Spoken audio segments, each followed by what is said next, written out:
पश्चिम बंगाल में भाजपा के एक कार्यकर्ता का मार के गाछ में लटका दिया गया और हिंसा भड़क उठा। हिंसा तो ममता बनर्जी हिंसा का पर्याय है और कलकत्ता हाई कोर्ट ने 24,000 लगभग शिक्षकों का सेवा समाप्त कर दिया और संदेश खाली आदिवासी लड़कियों के साथ जो हुआ उसको सीबीआई जांच का आदेश दे दिया गया। इस पर ईडी और सीबीआई जांच कर रही है। उससे ममता बनर्जी बौखला गई और वह निर्वाचन आयोग सुप्रीम कोर्ट का रुख कर रही है। एक फिल्म आपने देखा होगा, एक फिल्म आपने सुना होगा, नौनौ चूहे खा के बिल्ली हज को चली। नौनौ चूहे खा के बिल्ली हज को चली। आज ममता बनर्जी जो पिछले लोकसभा चुनाव, वहाँ का पश्चिम बंगाल में विधानसभा चुनाव और विधानसभा चुनाव के पहले और विधानसभा चुनाव के बाद जो हिंसा हुई 19 में आपने देखा शारदा चिट फंड का जांच करने के लिए सीबीआई आई थी। सीबीआई को ही अरेस्ट कर लिया गया।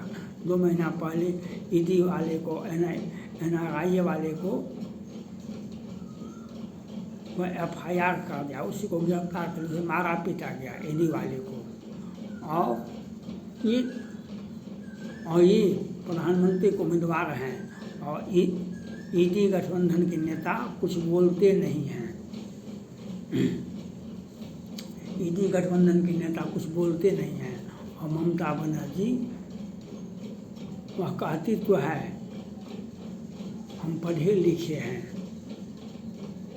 लिखे हैं लेकिन हम इसी प्रकार से करेंगे जो हम महिला होने के नाते हम इसी प्रकार का अपराध करेंगे।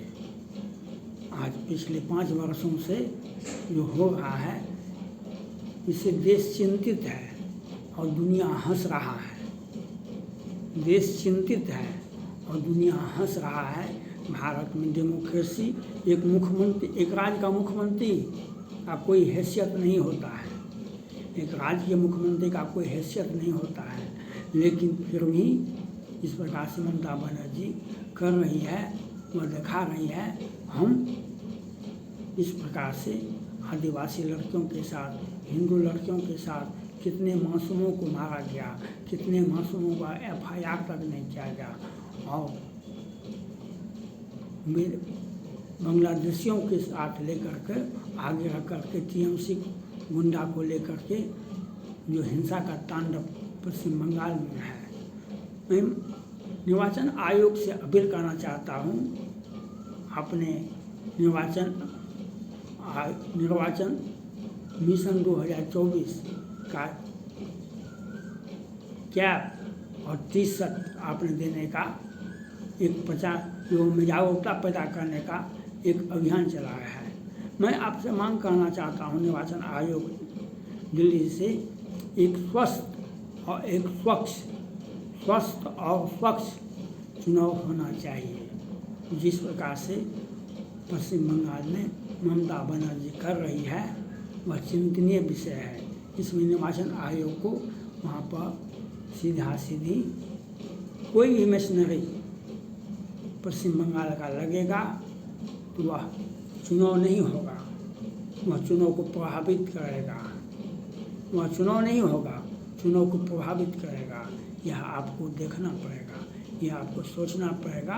वहाँ पर राष्ट्रपति शासन के सिवा और कोई विकल्प नहीं है।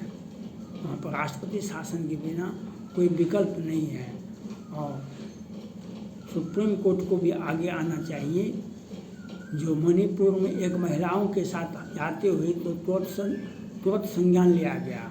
संदेश खाली की अनेकों लड़कियों के साथ जो हुआ इस पर संज्ञान क्यों नहीं लिया गया? पश्चिम बंगाल पर क्यों समझौतावादी नीति अपना रहे हैं सुप्रीम कोर्ट? यह देखना होगा क्यों इन पर संज्ञान लिया जाता है।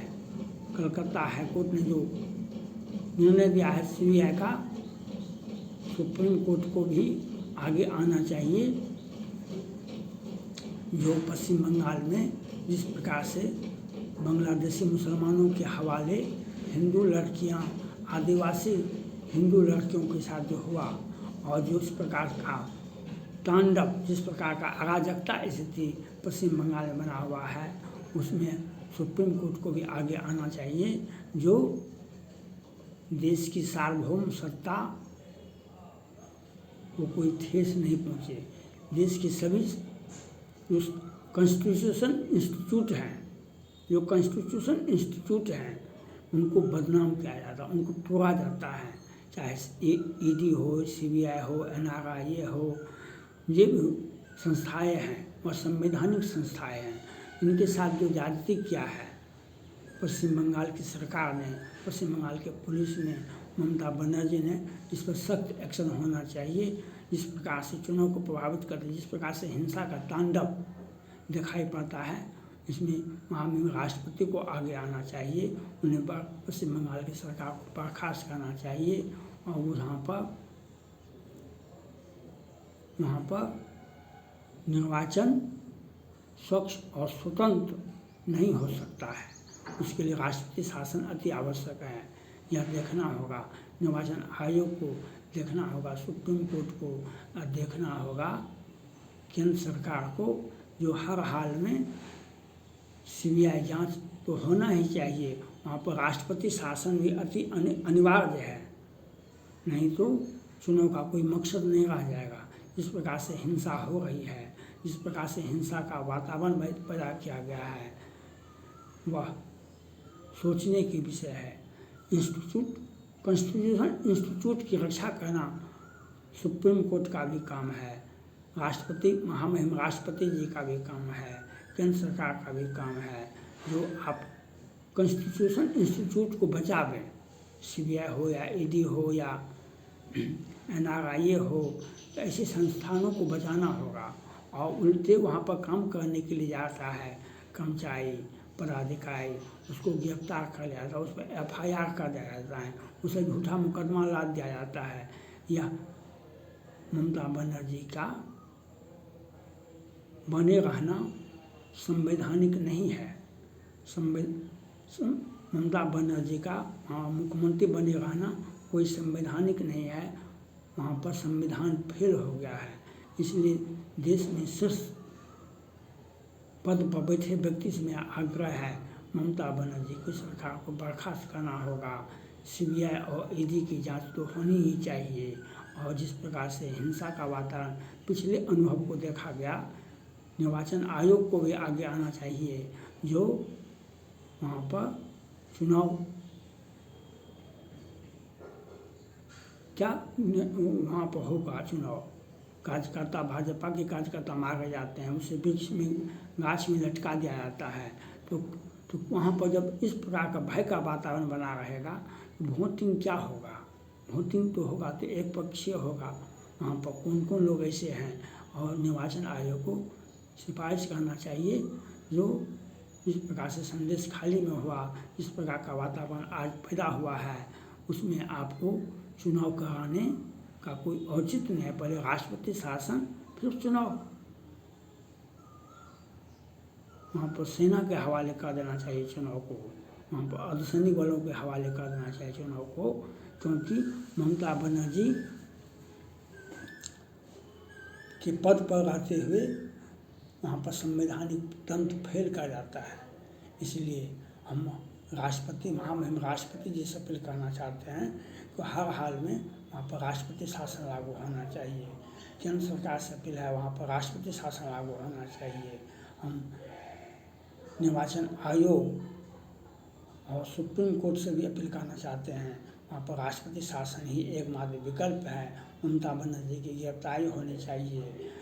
अगर गिरफ्तारी नहीं होती है तो वहाँ पर चुनाव का कोई औचित्य नहीं हो। जिस प्रकार से हिंसा वातावरण पैदा किया गया है, यह चिंतनीय विषय है, और ये पिछले 5 वर्षों से यह दिखाई पड़ता है वहाँ पर संविधान काम नहीं कर रहा है। जो लोग मोदी जी पर संविधान को समाप्त करने का दुहाई देते हैं, वे पश्चिम बंगाल का मौन क्यों धारण करते हैं, ये पश्चिम बंगाल का मौन क्यों धारण करते हैं, ये बताने का को ज़रूरत है, ये इस पर सोचने की ज़रूरत है। हम मांग करते हैं केंद्र सरकार से तत्काल वहाँ पर राष्ट्रपति शासन लागू होना चाहिए। वह जो धमकी देती है ममता बनर्जी, जो हम हिंसा पैदा कर देंगे, यह बात तो बहुत पहले से लोग कहता था। अयोध्या में जब राम मंदिर बना तो बहुतों लोगों ने कहा हम खून की नदियाँ बहा देंगे, लेकिन एक मच्छर तो नहीं मरा, एक मच्छर भी नहीं मरा अयोध्या में। नेक इरादा होना चाहिए केंद्र सरकार का, गृह मंत्री जी का और सुप्रीम कोर्ट का। जो पश्चिम बंगाल में राष्ट्रपति शासन के बिना अब कोई विकल्प नहीं बचता है केंद्र सरकार को, और देश के संस्थानों को बचाने के लिए ममता बनर्जी की बर्खास्तगी होनी चाहिए। चाहे निर्वाचन आयोग को इसको सिफारिश करना चाहिए, आप कैप और टी शर्ट नहीं दें। पश्चिम बंगाल में या और अन्य राज्यों में एक स्वच्छ और स्वस्थ चुनाव कराने का प्रयास करें, और ममता बनर्जी के नेतृत्व में वहाँ पर स्वच्छ और स्वस्थ चुनाव नहीं हो सकता है। इसके लिए आपको राष्ट्रपति शासन एकमात्र विकल्प बनता है, और सीबीआई जांच तो होना ही चाहिए, ईडी जांच तो होना ही चाहिए, एनआईए जांच तो होना ही चाहिए। क्योंकि ममता बनर्जी जिस प्रकार से अपने अधिकारों का दुरुपयोग करती है, जिस प्रकार से सीबीआई और ईडी वाले को अरेस्ट करती है, जिस प्रकार से डराते हैं, जिस प्रकार से मारपीट करता है, इस अवस्था में केंद्र सरकार कोई ठोस कदम नहीं उठा रही है। यह हमें राष्ट्रपति जी और सुप्रीम कोर्ट को, केंद्र सरकार को आगे आना चाहिए, और निर्वाचन आयोग को भी आगे आना चाहिए। पहले राष्ट्रपति शासन, उसके बाद चुनाव होना चाहिए पश्चिम बंगाल में। यह सोचना होगा आपको, इस पर विचार करने की आवश्यकता है। क्यों एकमात्र रास्ता है पश्चिम बंगाल में राष्ट्रपति शासन, उसके बाद चुनाव। इसके अधिकार को शिथिल करना, वहाँ पर राष्ट्रपति शासन लागू कर जाए, चुनाव जो 5 चरणों में बाकी है उसमें चुनाव कराया जाए। केंद्र सरकार के प्रतिनिधि, ये पुलिस बल के, अर्धसैनिक बल, सेना के जवानों के नेतृत्व में चुनाव हो, वहाँ पर राष्ट्रपति शासन होना चाहिए। और नहीं तो वह चुनाव में व्यवधान पैदा करेंगे ममता बनर्जी, जो आज तक करते आ रही है, और हिंसा का जो वातावरण पैदा किया है ममता बनर्जी, इसके लिए ममता बनर्जी जिम्मेवार हैं। थैंक्स।